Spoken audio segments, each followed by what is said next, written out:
دنیا کو محمد صلی اللہ علیہ وآلہ وسلم جیسے انسان کی اشد ضرورت ہے۔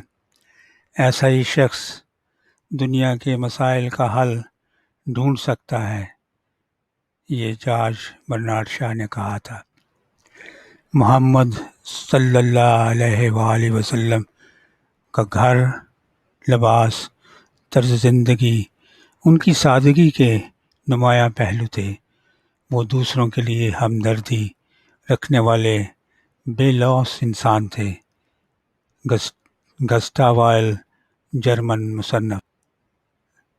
اگر بہت ہی محدود وسائل سے اعلیٰ مقاصد کو حاصل کرنا ہو تو پھر محمد صلی اللہ علیہ وآلہ وسلم کا دنیا میں کوئی بھی ہم پلہ نہیں ملتا۔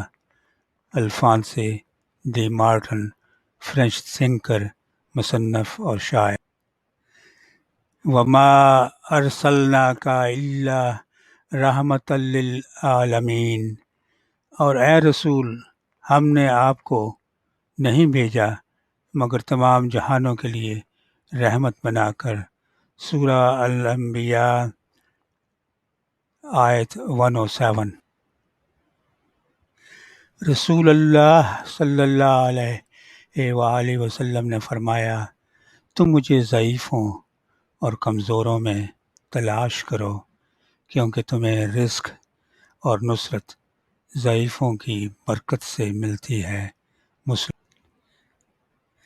جب دنیا والے تمہیں گھٹنے ٹیکنے پر مجبور کر دیں تو یہی بہترین وقت ہوگا اللہ کو سجدے کا۔ مولانا روم۔ دن کی روشنی میں رزق تلاش کرو اور رات کی روشنی میں اسے جو رزق دیتا ہے۔ شیخ سعدی۔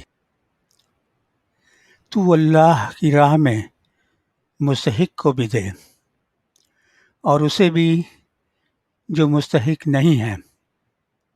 اللہ تجھے وہ دے گا جس کا تو مستحق ہے اور وہ بھی جس کا تو مستحق نہیں ہے۔ شیخ عبد القادر جیلانی۔